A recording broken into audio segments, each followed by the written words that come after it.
नमस्कार विद्यार्थी मित्रांनो आपल्या सर्वांचे या ठिकाणी स्वागत। मी STI रोहिदास चोंदे पाटील। या ठिकाणी आज आपल्याला मानवी रक्ताभिसरण संस्थेसंदर्भात जे सामान्य विज्ञान हा घटक असतो PSI STI ASO, त्याच्यानंतर ग्रुप सी असेल, इकडे राज्यसेवा असेल, कंबाईनच्या सगळे एक्झाम आणि सरळ सेवा या ठिकाणी जे प्रश्न आलेले आहेत ते बघायचे आहे। आज आपण 3 प्रश्न निवडलेले आहेत मित्रांनो, ज्यांचा आपल्याला पूर्णतः आढावा घ्यायचा आहे। बघा 2014ला ASOला आलेला पहिला प्रश्न या ठिकाणी आहे। प्रश्न असा आहे, सामान्य लाल रक्तपेशींचा आकार कसा असतो? मित्रांनो आता याचे आधी ऑप्शन समजून घ्या, आपल्याला ऑप्शनवर सुद्धा विचार करायचा आहे। पहिला ऑप्शन होता कोयता किंवा विळीप्रमाणे, ज्याला दात्राकार असं म्हटलं गेलं।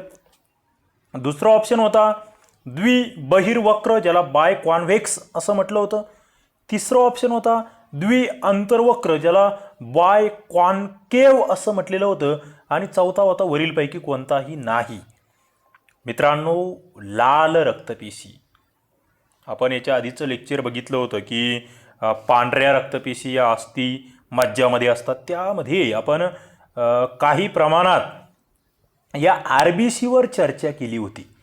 मित्रांनो तुम्ही जेव्हा विज्ञानाचा अभ्यास करतात तेव्हा तुम्हाला रक्तपेशी व्यवस्थित माहीत असल्या पाहिजेत। मग त्याच्यामध्ये पांढऱ्या रक्तपेशी, लाल रक्तपेशी आणि रक्तपट्टिका किंवा रक्तपिठिका असंही त्याला म्हटलं जातं, ब्लड प्लेटलेट्स हे। आता या ठिकाणी जर तुम्ही उत्तर बघितलं, ज्याला आपण RBC म्हणतो, थोडक्यात काय म्हणतो आहे RBC। मित्रांनो या RBCचा आकार कसा असतो? तर RBCचा आकार हा द्विअंतर्वक्र असतो। कसा? द्विअंतर्वक्र, ज्याला बाय कॉन्केव असंही म्हटलं जातं। बरं चला, मग आता RBCवर प्रश्न आलेला आहे, RBCच्या आकारावर प्रश्न आलेला आहे, बरोबर। आता तुम्हाला उद्या समजा WBCवर प्रश्न आला, काय सांगणार तुम्ही? आकार विचारला जाऊ शकतो, ऑप्शनमध्ये तुम्हाला इतर आकार दिलेले आहेत। WBCचा आकार विचारला मित्रांनो तर अमिबाप्रमाणे अनियमित आकार असतो WBCचा, हे लक्षात ठेवा। आणि रक्तपिठिकेचा आकार विचारला तर तो सुद्धा द्विवक्रच आहे, मात्र द्विबहिर्वक्र आहे रक्तपिठिका। मित्रांनो नोट्स काढायला शिका, आपल्याकडे वही पेन असू द्या। 3 गोष्टी तुम्हाला क्लिअर करतो आहे। रक्तपेशींच्या आकारासंदर्भातला हा प्रश्न आहे। मानवी रक्ताभिसरण संस्था बायोलॉजीमधला एकदम महत्त्वाचा घटक, ज्याच्यावर प्रश्न रिपीट होतात। ओके, आपल्याला रक्तपेशीचे 3 प्रकार लक्षात ठेवायचे आहे। पहिली म्हणजे लाल रक्तपेशी, दुसरी पांढरी रक्तपेशी आणि तिसरी रक्तपट्टिका किंवा रक्तपिठिका। ओके, आणि तिघांचेही आकार, कारण की तुम्हाला आकारावर प्रश्न आला आहे ना, आकारावरचा प्रश्न जर तुम्हाला या ठिकाणी लाल रक्तपेशीवर विचारलेला आहे, मग तुमच्या पांढऱ्या रक्तपेशी आणि रक्तपिठिका यांचाही आकार तुम्हाला माहीत असला पाहिजे। लाल रक्तपेशीचा आकार कसा आहे?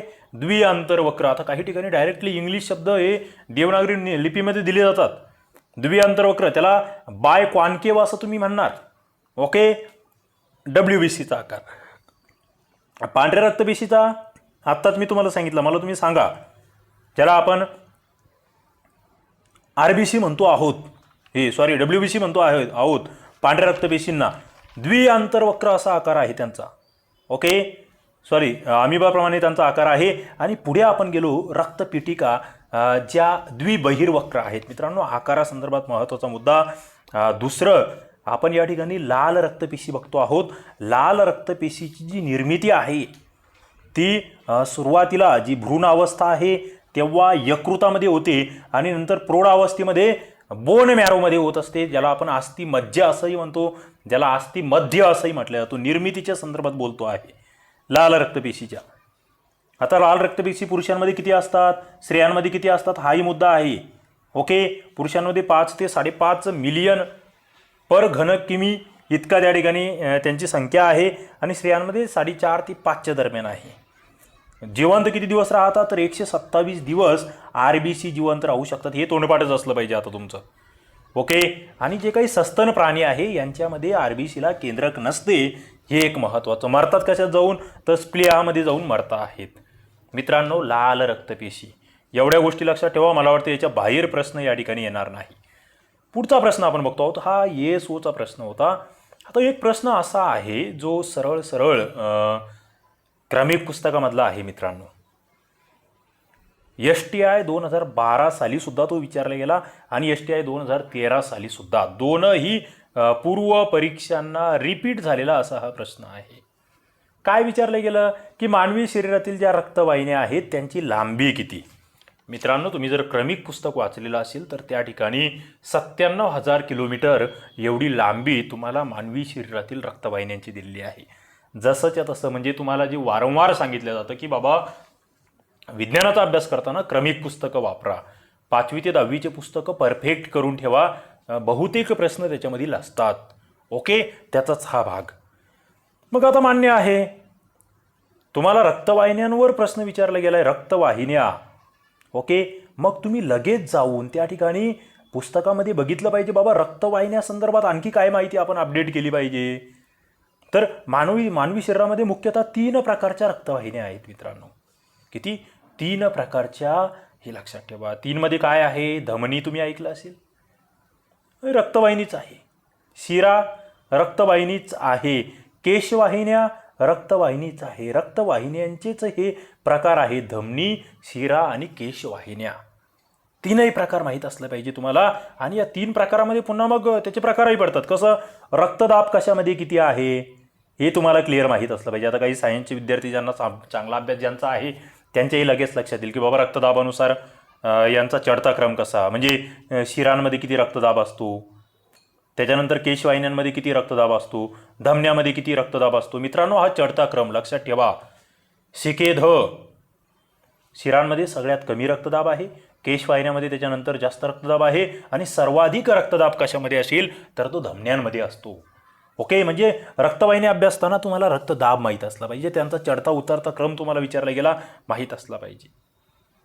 आता पुढचा मुद्दा येतो तो म्हणजे ज्या रक्तवाहिन्या आहेत त्यांची भित्तिका, त्याची जी भित्तिका आहे ती किती जाड आहे तेही तुम्हाला माहीत असलं पाहिजे. बघा, या भित्तिकांचा जर जाडीनुसार चढता क्रम लावायचा झाला तर सर्वात कमी जाडीच्या भित्तिका काय आहे मित्रांनो?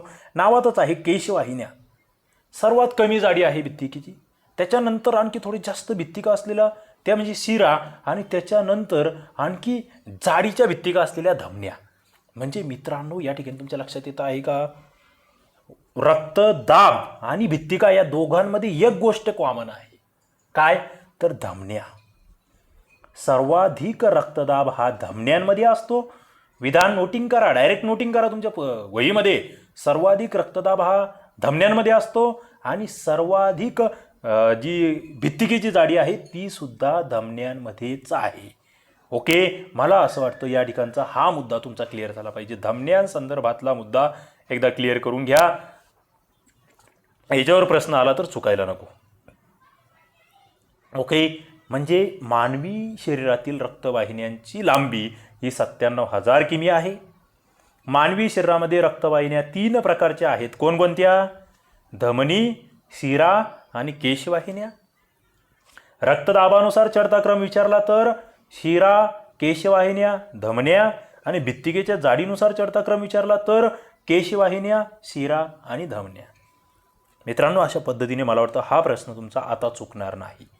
पुढे आपण जातो आहोत. पुढचा प्रश्न या ठिकाणी जर बघितला STI 2011 मध्ये आलेला आहे, रक्त गोठण्याच्या क्रियेवर. खरं म्हणजे याच्यावर आपण आधी एका प्रश्नाचा उल्लेख केला होता, मात्र हा थोडासा एक वेगळा प्रश्न विचारला गेला आहे. नक्कीच याच्यात काय विचारलं होतं बघा, रक्त गोठण्याची क्रिया सुरू करण्याचे कार्य कोण करतं. मित्रांनो, प्रश्न नीट लक्षात घ्या.